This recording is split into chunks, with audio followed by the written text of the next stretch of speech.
आज कॉक्रोच जनता पार्टी दिल्लीमध्ये संसदेवर मोर्चा काढणार आहे आणि धर्मेंद्र प्रधान यांच्या राजीनाम्यासाठी कॉक्रोच जनता पार्टी बरीच आक्रमक झाल्याचं पाहायला मिळत आहे। मोर्चाच्या पार्श्वभूमीवर संसद परिसरासह जंतर मंतरवर मोठा पोलीस बंदोबस्त तैनात आहे। अभिजित दिपके यांच्या आमरण उपोषणाचा आजचा तिसरा दिवस आहे। सोनम वांगचुक यांच्या आंदोलनाला देशभरातून पाठिंबा वाढलेला आहे।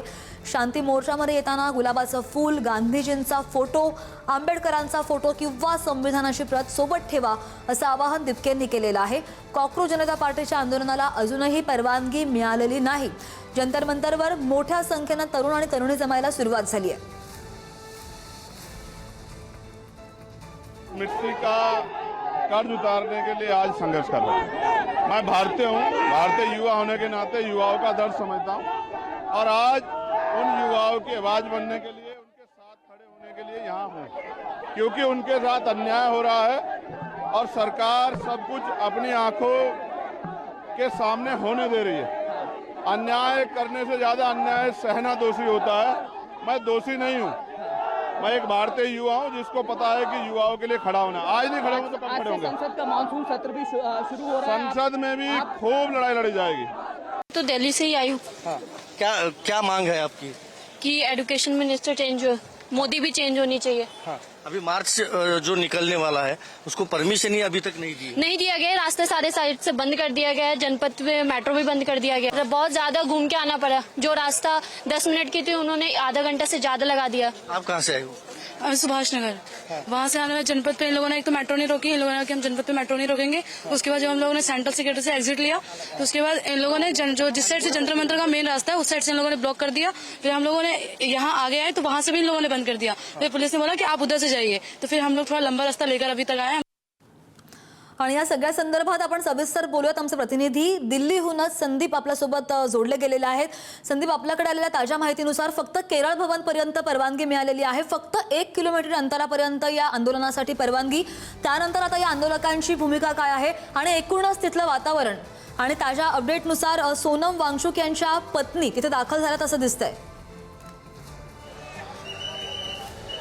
अगदी गीतांजली वांगचुक या काही वेळापूर्वी जंतर मंतरवर दाखल झालेल्या आहेत आणि प्रामुख्याने बघायला गेलं तर दिल्ली पोलिसांनी दिलेल्या पोलिसांमधल्या सूत्रांनी दिलेल्या माहितीनुसार हा मार्च निघणार नाही।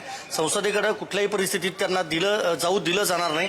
आपण पाहतोय अगदी या बॅरिकेड्सच्या पलीकडेच केरळ भवन आहे, श्रद्धा तू सांगितल्याप्रमाणे, आणि हे बॅरिकेड्सची जर उंची पाहिली तर आपण विचार करू शकतो की याच्यावरून उडी मारून जाणं देखील शक्य नाही। आणि त्यामुळे आता आपण पाहतो हे तरुण सगळे फक्त आतमध्ये येत आहेत आणि या बॅरिकेडच्या पलीकडे जायला मात्र परवानगी नाही आहे। सीआरपीएफ, सीआयएसएफ त्याचबरोबर दिल्ली पोलिसांची मोठी कुमक जी आहे ती संपूर्ण या परिसरामध्ये तैनात करण्यात आली आहे आणि हे सगळे युवक देशभरातून वेगवेगळ्या राज्यामधून येत आहेत। आपण जर उलट्या बाजूला पाहिलं म्हणजे ज्या ठिकाणी अभिजित दिपकेंचं आमरण उपोषण आहे ती समोरची आपण बाजू पाहतोय। हातामध्ये तिरंगा झेंडा घेऊन घोषणाबाजी सुरू आहे या सगळ्या तरुणांची आणि त्यामुळं वेगवेगळ्या राज्यामधून हे सगळे जे तरुण आहेत हे या ठिकाणी दाखल होत आहेत आणि पोलीस खरं तर सगळ्यांना बाहेर देखील काढतायत। या ठिकाणी थांबायला कुणालाही देत नाहीत पोलीस।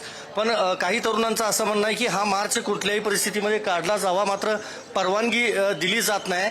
आपण काही तरुणांशी बोलायचा प्रयत्न करूया। कहाँ से आए हो? छतरपुर। हाँ? छतरपुर मध्य प्रदेश। क्या बताओगे, अभी मार्च नहीं निकलेगा, ये परमिशन ही नहीं दी है? परमिशन लेने की तरह ऐसी कोई बात ही नहीं है परमिशन की, पर जबरदस्ती रोक रहे हैं। आने में भी परेशानी हो रही है। ये प्रोटेस्ट करना कोई परमिशन की बात थोड़ी है, तो हमारा अधिकार है। जबरदस्ती आने में रोक रहे हैं, परेशानी हो रही है सर। ये है सर। भाई कहाँ से आए हो? मैं दिल्ली से, हरियाणा से। हरियाणा से आए हो। आते वक्त क्या दिक्कत हुई क्या? पूरा रेलवे मेट्रो से पूरा रोक रखे उधर, कहीं भी जाने होने कहीं नहीं दे रहे। मेट्रो पूरा मेट्रो का गेट नहीं खोले, न जनपद का खोल रहे हैं, नहीं कहीं का खोल रहे हैं। हम एक्सचेंज करके दूसरे से फिर 2 किलोमीटर पैदल चल के आए हम कष्ट। वो क्या सोच रहे क्या मेट्रो या गेट बंद करने से क्या जो आदमी आएगा? मार्च नहीं निकलेगा, परमिशन ही नहीं दी है दिल्ली पुलिस ने। नहीं निकलेगा, फिर भी जो आ रहा है वो तो आएगा ना सर। क्या गेट बंद करने से क्या आदमी वापस जाके घर पे जाके सो जाएगा? वो जाने वाला, वो आने वाला, वो आएगा ही। आप कहाँ से आए हो? दिल्ली। दिल्ली से। दिल्ली है। क्या लगता है मार्च को परमिशन ही नहीं दी है? पण पाहतोय काही तरुणी बोलत नाहीत। कुठून आलाय? सर अकोला, महाराष्ट्र. अकोल्यातून आहे। काय परमिशनच नाही मोर्चाला? आता सिस्टमच्या पुढे जाऊ शकत नाही म्हणून पीसफुल चालू आहे ना आपलं सगळं काही। विरोध करायचा असला तर कधीही विरोध करून आपण निघून जाऊ शकलो असतो। कधी आलाय तुम्ही दिल्लीत? मी सकाळी 6 वाजतापासून। काय इथं येईपर्यंत काय त्रास झाला? बस पावसात भिजत आलो, त्यांचे दंडे खात आलो, त्यांचा लोटलाट करत आलो सगळं। अकोल्यातून अजून काही तरुण आलेत का? नाही सर, अकोल्यातून सिंगल आलो मी. हो हो. काय धर्मेंद्र प्रधानांनी जर राजीनामा दिला नाही, आजपासून संसदेचं अधिवेशन चालू होतंय, तर युवक म्हणून काय मागणी आहे? मागणी आहे सर, जसं जे विचारिक लोक जे ऑर्डर करतील ते फॉलो करायला तयार आहोत आपण. मग ते जीव जायपर्यंत जरी असलं तरी लागू आहे. मी ते एक्झाम वगैरे देत नाही कुठली, पण जे देतात त्यांच्यासाठी. आप कहाँ से आए हो? मैं महाराष्ट्र से हूँ बेसिकली. कुठून आली? महाराष्ट्र परभणीची आहे मी. काय मार्चला परवानगीच दिलेली नाही आहे. हो, परवानगी नाहीये ती तर वेगळी गोष्ट आहे, पण एक आपलं बेसिक फ्रीडम टू ट्रॅव्हल आहे आपल्याकडे, फंडामेंटल राईट, तो पण इथं व्हायलेट केला जातोय. कारण आता आपण करोल बागवरून बसलो, आम्हाला जंतर मंतर ला उतरायचं होतं. युपीएससी करते? आम्ही युपीएससी करतेय, तर आम्हाला प्रोटेस्टसाठी उतरायचं होतं जनपथला, पण जनपथमध्ये मेट्रोचे दरवाजेच उघडत नाहीयेत, बंद आहेत. तिथे तुम्ही उतरू नाही बाहेर शकत, पडू शकत नाही मेट्रो? नाही पडू शकत, मेट्रो तिथे थांबणारच नाही. मग हे दिस इज व्हायलेशन. मला सांग, करोलबाग, ओल्ड राजेंद्र नगर या भागामध्ये हजारो मुलं आहेत महाराष्ट्रातली युपीएससी करणारी. काय सगळ्यांचं मत? लोक इथे आलेत असतील सगळेजण आले? हो, कारण यावेळेस जो युपीएससीचा पेपर आला होता आउट ऑफ द ब्लू, म्हणजे जे काही आजपर्यंत कन्व्हेन्शनच नव्हतं जसं तुम्हाला पेपर काढायचा आहे, खूपच वेगळा असा आलेला, म्हणजे तुमचं मन केलं ते तुम्ही त्यामध्ये टाकलंय. तर म्हणजे सगळंच बेसिकली एज्युकेशन आपलं सगळं विस्कळीत आहे. तर त्यासाठी युपीएससी ऍस्पिरंट येणं तर खूपच. पुढे जाऊन IPS, IAS, IRS व्हाल, ही सिस्टीम बघून काय वाटतं, काय येतं मला? की मला तर असं वाटतं की आम्ही सिस्टममध्ये जरी गेलो तरी मे बी ते नाही का, आम्ही आता येतानाच बोलत होतो की हे जे पोलीस वगैरे आहेत, मे बी त्यांनाही वाटत असेल की हे लोक जे करतात ते बरोबर आहेत, पण यांना स्टेटनी सांगितलंय की यार तुम्हाला कर्ब करायचंय, तुम्हाला लोकांना नाही जाऊ द्यायचं. तर त्यांचं ते काम आहे.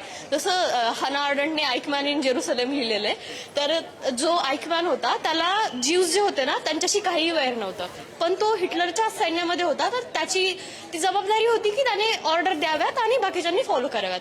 तर तसं यांचं पण चाललंय की स्टेट ऑर्डर देतोय आणि ते फॉलो करतायत. मे बी आम्ही पण जर यानंतर गेलो याच्यामध्ये तर आम्हाला पण हेच करावं लागणार आहे बहुतेक. पण बेसिकली मला वाटतं सगळं चेंज करण्याची गरज आहे. फक्त आमच्याशी बोलल्याबद्दल धन्यवाद. महाराष्ट्रातली ही तरुणी आहे, युपीएससी करते. कारण दिल्लीतल्या करोल भाग असेल, ओल्ड राजेंद्र नगर भाग असेल, त्या भागामध्ये हजारो युपीएससी प्रिपरेशनसाठी श्रद्धा मुलं येत असतात आणि ती सगळी मुलं आज इथं आल्याचा दावा या विद्यार्थिनीनं केला आहे. आपण आताही पाहतोय, आता तुरळक गर्दी झालेली आहे म्हणता येईल, कारण बऱ्यापैकी जो मॉब होता हरियाणा, पंजाब म्हणजे दिल्लीच्या जवळपासची जी राज्य आहेत त्या राज्यातून मोठ्या प्रमाणामध्ये सगळे युवक जे आहेत, युवती जे आहेत त्या जंतर मंतरवर दाखल झाले आहेत. आणि महत्वाचं हेच आहे की अभिजित दिपके यांची आता भूमिका नेमकी पुढे काय असणार, किंवा गीतांजली वांगचुक जे आहेत त्यांची भूमिका काय असणार?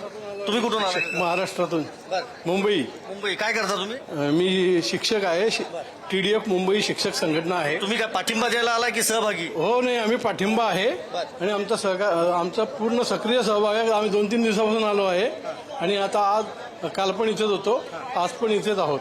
आता मोर्चाला परवानगीच दिलेली नाही आहे. हा जो 1 किलोमीटरचा पट्टा, एवढ्याच पट्ट्यात आंदोलन करायला सांगितलेलं आहे. नाही, आता कसं आहे की ही दडपशाही सुरू आहे सर्वत्र, आणि दडपशाही सुरू असल्यामुळे जे काय आम्हाला साधनं उपलब्ध आहे, शांततामय पद्धतीने आम्ही आमचा आवाज बुलंद करू.